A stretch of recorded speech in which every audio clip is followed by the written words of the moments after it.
Say I just heard about a show. Let's talk about it, talk about it. Where the independent artists go. Let's talk about it, talk about it. Niecy got a new EP. Let's talk about it, talk about it. Stephanie's doing comedy. Let's talk about it, talk about it. That girl from LA and that Let's talk about it, talk about it. And now your host of Let's Talk About It, Raheem Mitchell. Hello, and welcome to Let's Talk About It. I am your host, Raheem Mitchell. Thank you for tuning in. Ladies and gentlemen, tonight on the show, oh man, I'm telling you, I am so excited. I worked with this young lady. We did a movie called Finding Miles about 4 or 5 years ago. And now, today, she's here. Ladies and gentlemen, please welcome photographer, director, writer, you name it, she does it. Ladies and gentlemen, please welcome Kayla ShaDay to the show. Welcome. Thank you so much, Raheem. It's great to be here. It's good to see you again. Yes, yes, yes. Oh my goodness. I remember, man, actually the very first time we met is when we were doing Finding Miles. Sure Finding was, Miles, yeah. We were at the LA Film School filling out contracts. Yes, Yeah. yes it was. And what was your role in that? Well, you was an assistant director with Clay, Yes, correct? I was assistant director and co-producer for Finding Miles, Yeah. and a wearer of many hats Right. when I needed to. That's right, that's right. And then we went to the premiere. We had Yep, the sure the did. red carpet premiere. You were there with, a lot of family members. I was there with family members. Yep, my date flew in from Missouri to be with me. It was my grandmother. She was Okay. so happy and so Right. proud. I'm glad that I was able to bring her out for that. She really enjoyed it. It was nice. Film was good. It didn't do what Clay wanted it to do, but It actually surprised him a little bit. It's actually done really well in Japan Really? on Amazon Prime, and it ended up winning an award a couple years later. I can't remember right off the top of my head what it was, but right. Clay and I call it the little engine that could, because it just wouldn't die. It just wouldn't. kept going. It just kept going. So it was a great honor and privilege to be a part of it, and you actually did amazing. I was so impressed by your role. I can't remember. I remember all the actors' names, but not their roles. Yeah, I was Harold, I believe. Harold, that's right. You and your mouthwash. I Yeah. remember. Oh my gosh, I remember diluting, what was it, Gatorade? It was Gatorade, yeah. Gatorade, so that it looked like mouthwash, because we didn't want you actually swallowing watered down mouthwash Right. while on set. And it was great because we just kind of posted you up in this abandoned animal shelter, Yeah, is what I it remember was. the animal shelter. And that was your alleyway. Yeah. And it was great. You played the role so well, and you were the easiest to dress because all we had to do was make you extremely dirty. Yeah. I was just dusty. Just dusty. I don't know how you could breathe wearing all that for so many hours a day, but I'm power to you. I'm glad I was on the other side of the camera. Yeah. I remember you asked me a question, and you were like, I'm sorry, but don't come too close. They're right there. I've got really bad allergies, Yeah. which is surprising being from the Midwest. I have really bad hay fever and really bad dust allergies. It's just painful. Yeah. Painful throughout the drier months. And I was just like, I want to talk to you, but I can't. Yeah. I can't breathe.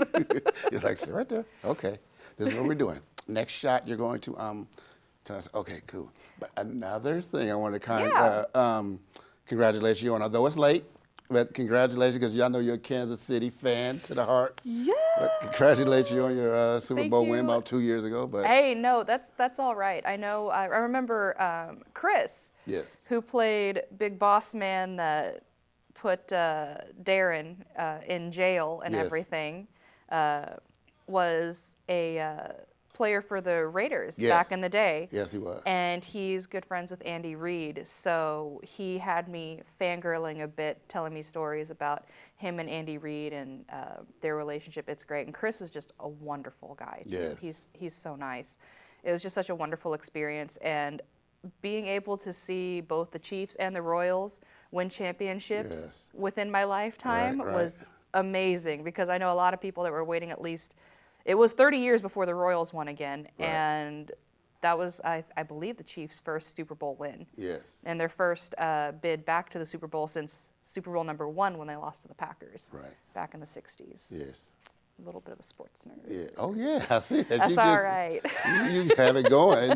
More than me about the. I mean, when you're it. from a small town, I mean, that's really all you got. Yeah. That's really all you got, and it's something that I really enjoy.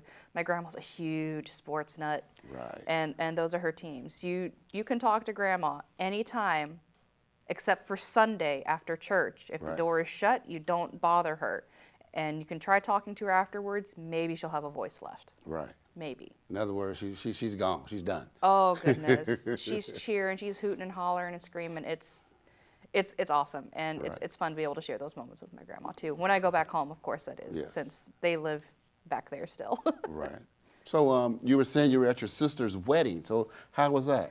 It was wonderful. Was It it? was so much fun. Oh my goodness. The second oldest of my sisters, she's the only one that I've known since she was born. Right.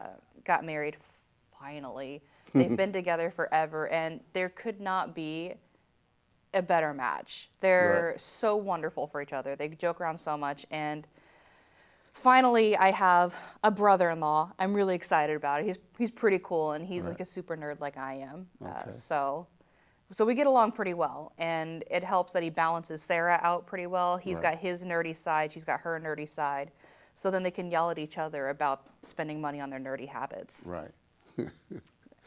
So what have you been doing since finding Miles? I've seen you Oh, goodness. everywhere on Facebook. It's like you got 11 hands, and you have your hands in everything. I wish I actually had 11 hands, because that might make my life so much easier. Following finding Miles, I actually did quite a bit. I had managed a K-pop idol that came over from Korea just prior to finding Miles shooting, and after that I ended up going to Korea for about 3 weeks or so. Right. And overall it was a wonderful experience, but it did kind of like put the brakes on a lot of things.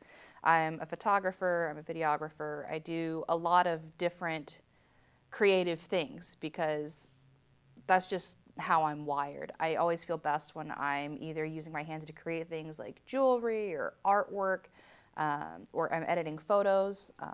I usually do concert photography. It's my passion, and I specialize in K-pop photography and event coordination. But while I was in Korea, I was actually assaulted by another American citizen while I was there, and it really brought up a lot of trauma that had, I guess I just kind of like pushed aside Right. for most of my life. It brought up a lot of trauma from my childhood. I was bullied really badly, and I've had other assaults, unfortunately. So it ended up compounding my depression into PTSD with a severe anxiety disorder, and it really just kind of like put me into a downward spiral. There was actually this point where I didn't leave my apartment for 3 months. Right. I was ordering food in all the time. I had my weight impacted horrendously. I just gained a ton of weight. Right. And it was really concerning to my doctors, to my family, and to my friends.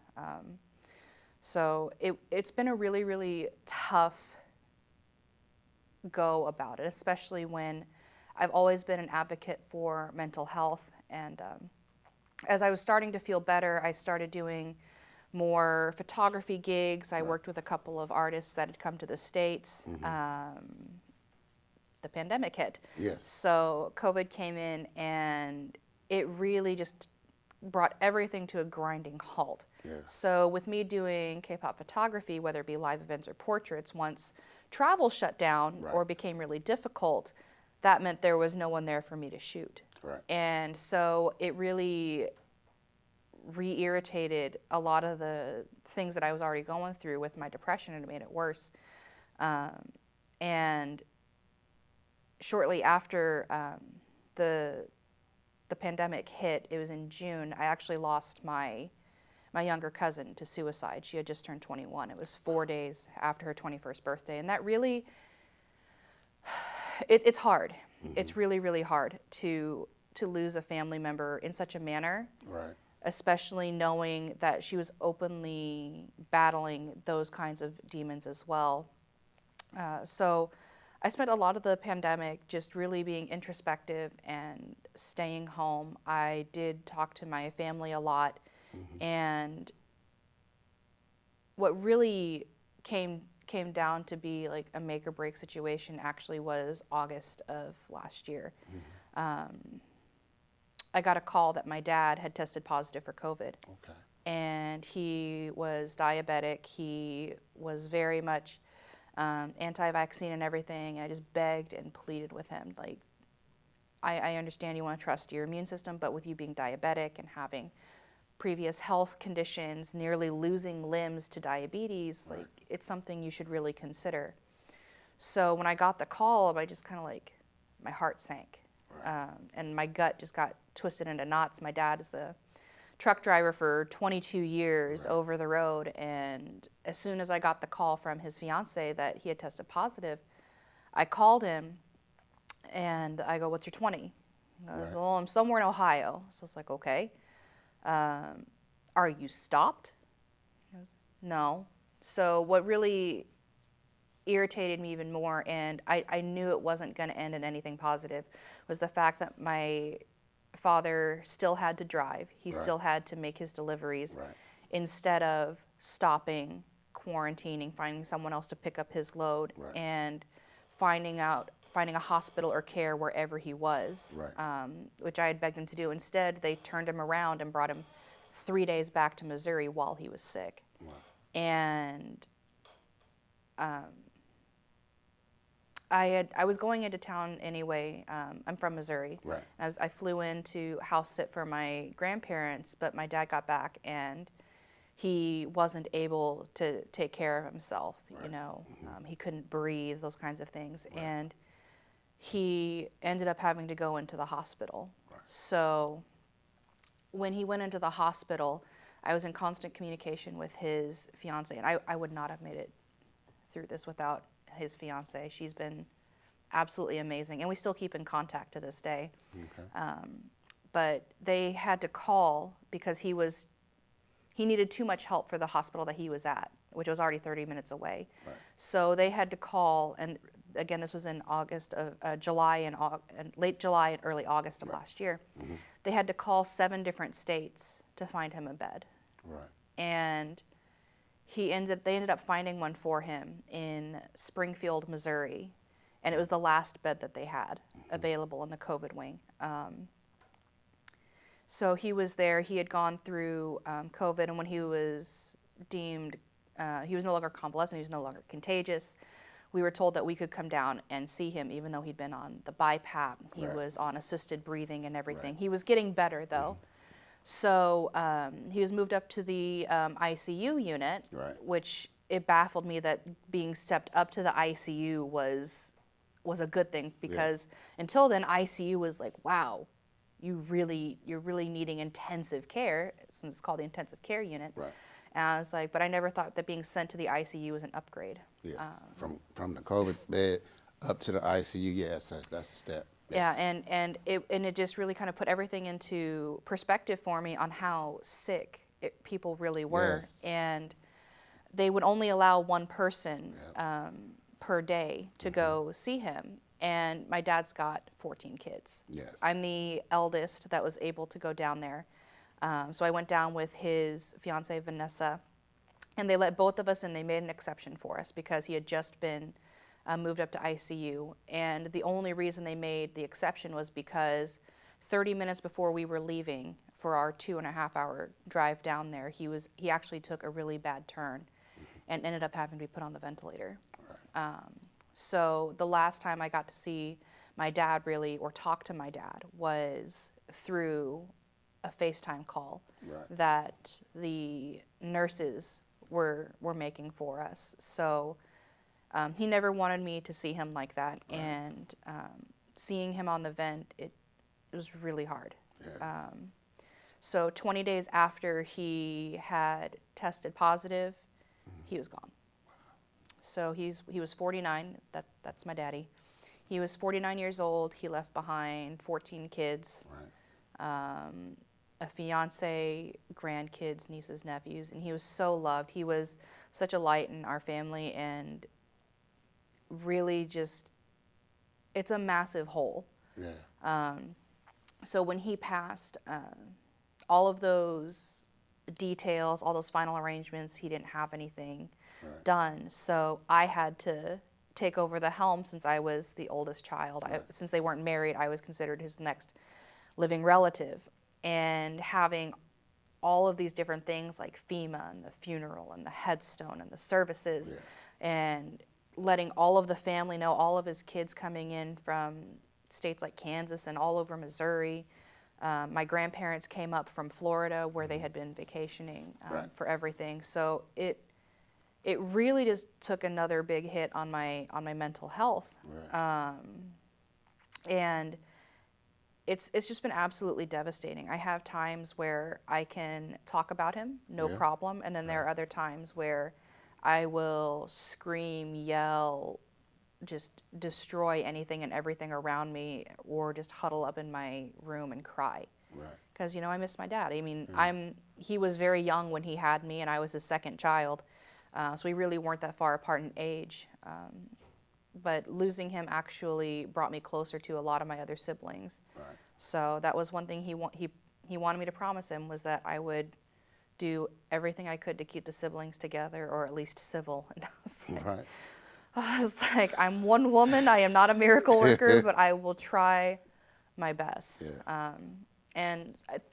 The one thing that really sticks out to me was I was a radio host for 2 years in Marshall, and as my dad would come in to listening in earshot range when I didn't know him until I was 21, but we started working our relationship. When he would come into earshot range, he'd give me a call, and I would always dedicate Roll On 18-Wheeler by Alabama to him and all the other drivers out there when he came into earshot.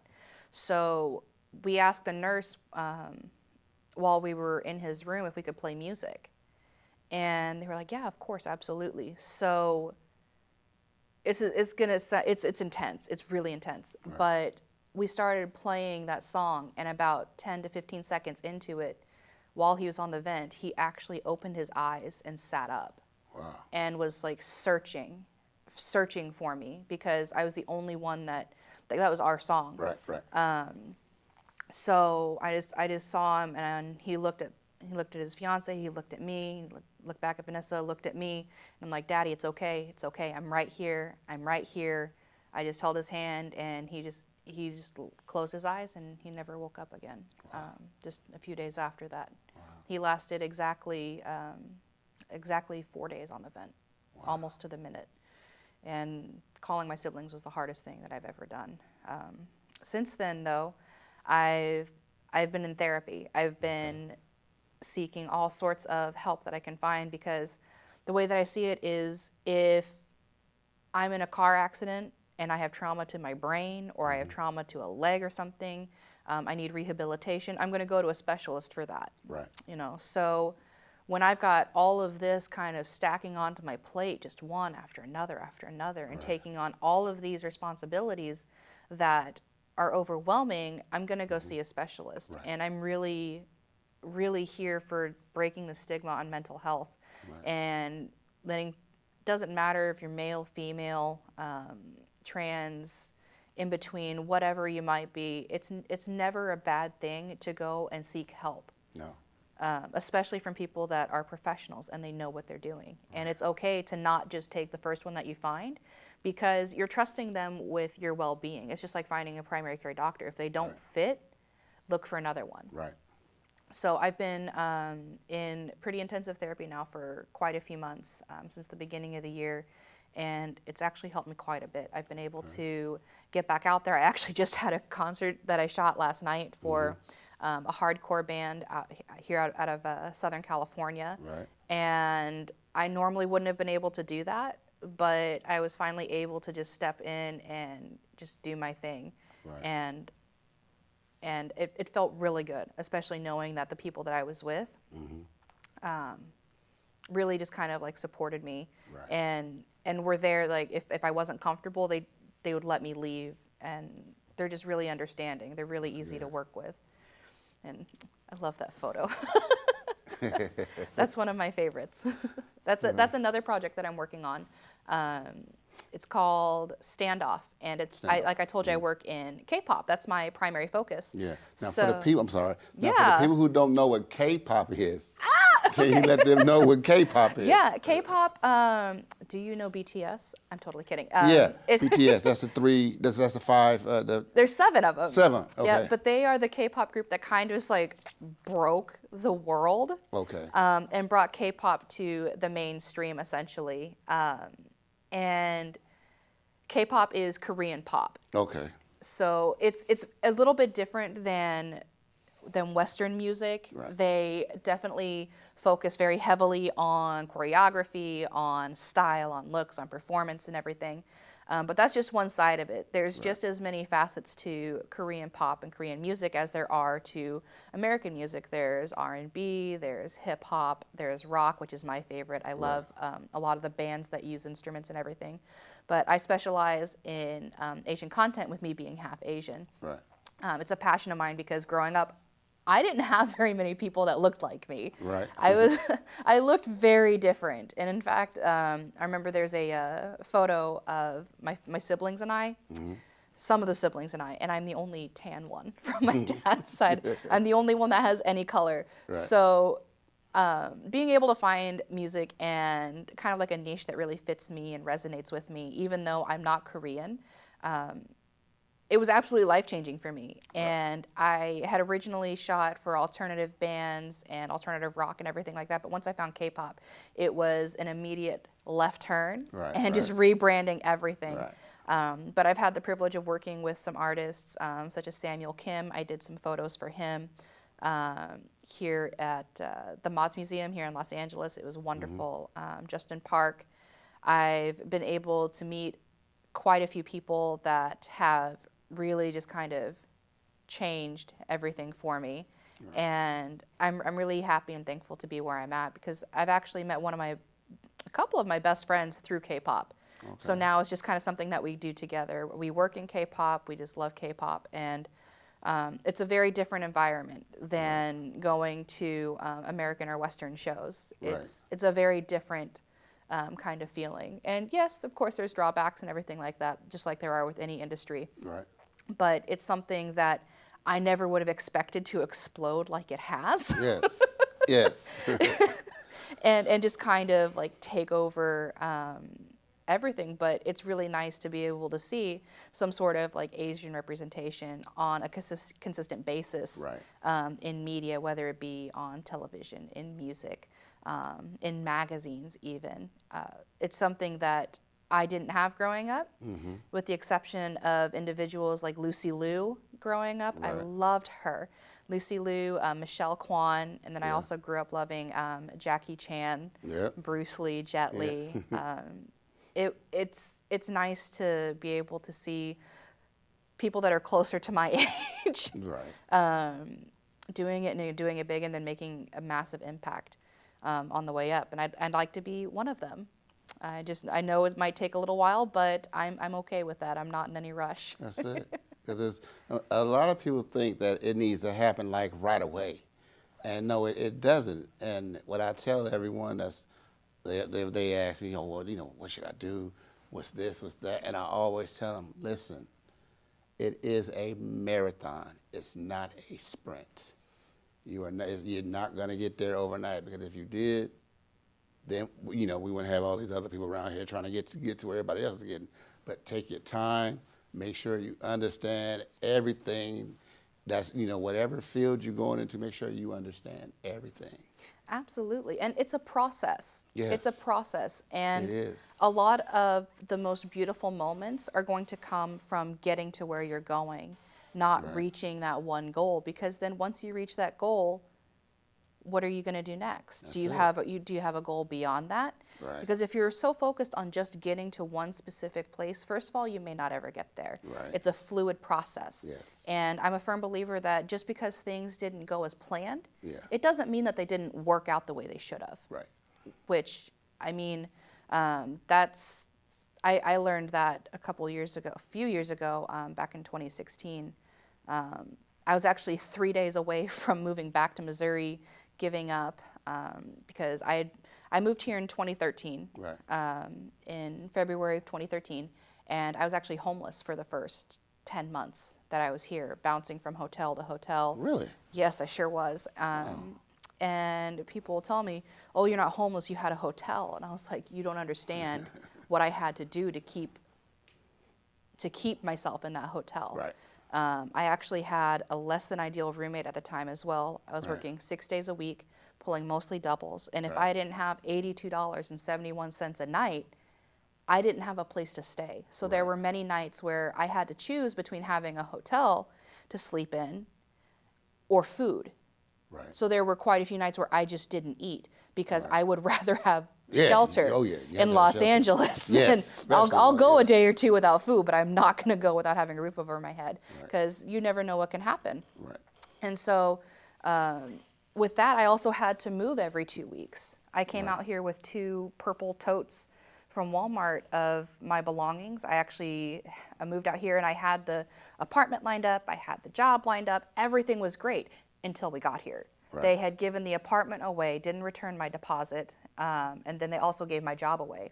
So it took me 2 weeks to find a job. Right. So it was a very humbling and eye-opening experience for someone from middle of nowhere USA. Right. And it really thickened my skin. So going through that for 10 months, it was rough. Right. It was rough to say the least. And by the time 2016 had come around, I was working at a craft store. Right. I really didn't have any direction that I really wanted to go. I knew what I wanted to do, but all of my gear had been stolen from me within the first 3 weeks of me moving here. So all of my cameras, all of my mics, everything that I had come out here with was just gone, including family heirlooms. And it was so devastating. And after 3 years, I was like, I just don't think I can do this anymore. And I told one of my coworkers, I think it's time that I go back. So she was like, here, let me give you a going away present. She was like, I've asked 5 other people. They've all said no or they can't make it. She's like, I got an extra ticket. Would you like to go to Ellen with me? And I was like, of course I would. Like, yeah, I'm absolutely okay with going to Ellen. And what ended up happening was Ellen ended up picking me from a crowd. Out of everyone that was seated there, she asked a question about stress and everything. It was Stress Awareness Month. Right. And she ended up bringing me down to this little side chair and everything like that, where she had like foot massage, chocolate, wine. And I'm not a big drinker, but when Ellen DeGeneres gives you wine and chocolate, Right. you drink wine and eat chocolate. Right. So, and they kept wanting shots of this guy massaging my shoulders, refilling my glass. So, of course, to refill the glass, it's got to be like low or empty, right? So I'm just like, oh gosh, national television, Right. internet, I'm in trouble. So by the end of this, she actually had me come up onto the stage, and mind you, I've got 3/4 of a bottle of wine in my system at this Right. point. I can still function, Right. and I'm not drunk. I've got a good buzz going on. Right. Right. But she comes around and she gives me this check for $10,000. Wow. And with that $10,000, it literally changed everything for me, because with that $10,000, I really decided to take control of my life again and Right. stop reacting to things that were happening to me and start trying to influence things around me in my favor. So I went to school at the Los Angeles Film School, Right. and I graduated in 2020 Right. in October with cum laude honors, Right. actually with my Bachelor's of Science in Entertainment Business, Cool. which is actually where I met you. Clay was my professor. Yeah. Okay. That's Yeah. Okay. Yeah. Now I remember. Okay. Okay. Yeah, he was my Yes. professor, Yes. along with a couple of other projects that I had worked on while I was there. But Clay and I remain pretty close to this day. He's a mentor of mine, and Yes. he's been amazing to have in my life. I absolutely couldn't imagine my life without him right now. He really helped me through a lot of the hard times, even as much as he could, just with guidance, especially in losing. I lost one of my other mentors, C. Michael. C. Michael Bray. He was one of the most renowned instructors at LA Film. You knew who he was before you had his class. Right. And it's just such a big hole, but it's something that I feel better knowing that someone else close to me is also mourning his loss, because Clay taught alongside him for years. Yes. And he's just been absolutely invaluable. And he's a big reason that I'm doing what I'm doing now. I'm just taking it one day at a time. I'm healing, and that's the biggest thing that I can do, not just for those around me, but for myself, because I've had so many traumatic events in my life. I deserve to live life a little bit and enjoy it. Yes. And not feel guilty for enjoying it. Exactly. So in this process, I've decided to write a book. Okay. And I'm going to combine my love and my passion for photography with kind of my other love for South Korean culture, as well as audio files. So I'm looking to release the book in December. Haven't quite named it yet. I've got a couple of ideas in mind. However, I'll be going to Korea this autumn to be taking those photos and dictating those stories with a couple of my best friends, and hopefully in the process rewiring the previous memories that I have there into something that's more positive and uplifting, and something that is a bit more bearable. Right. So That's you know what? That's going to be very successful. I sure hope so. Yes. Oh, trust me, it is, because you've already had your trauma year, so there can't be any more except for success. Ooh, well, I sure hope so. You know what I Knock mean? on wood. Yes. I sure hope so. But what I would like for you to do Yeah. is, once you get your book together, you get everything done, if you like to come debut it here on Let's Talk About It, you're more than welcome to come here and debut it and talk about it and I would love everything to. you want to do. But the door's open. Well, thank Always. you. I You appreciate just let that. me know when, where, how can I help, do whatever, and it can happen. I appreciate that. Well, Yes. I'm going to be starting a live stream later this week, actually. So I'll be live streaming to kind of raise those funds and everything to pay for my trip and everything. Right. Because it's been a difficult road. Yes. It's been a very difficult road. And during the pandemic, it's been very difficult for me to work. And even though things are now opening up, it's still very difficult for me to be able to work. And I know that not a lot of people will understand that unless they're living with the same kinds of things. Right. It takes a lot for me just to be able to leave my house Right. in the morning. There are days that I just absolutely struggle with things such as hygiene, brushing my teeth, taking a shower. And a lot of people will say, well, just do it. And a lot of times those small things, the things that are easy to others or regular, habitual for others, seem like mountains. Right. And we know we need to do them. We just can't. And that's what, and it's so hard to describe, especially when you know what's wrong and what's going on and how things affect you. But it doesn't invalidate the struggle anymore. Right. When you know what's going on, but you still can't.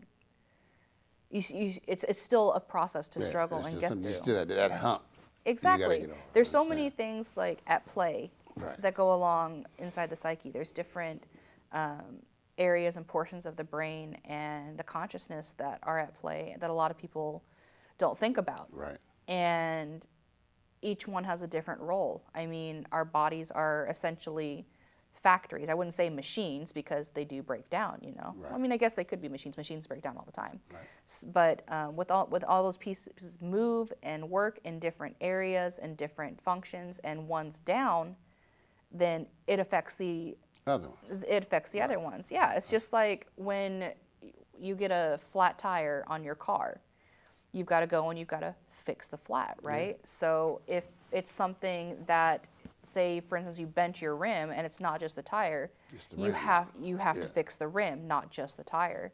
And it's something that you have to pinpoint what's wrong with it. You have to run the diagnostic, figure out what it is, go in and have it replaced, mended, repaired, or fixed.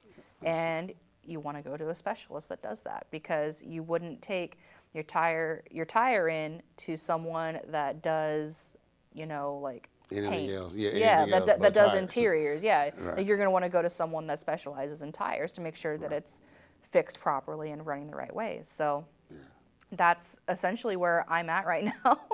Just But you gonna get there.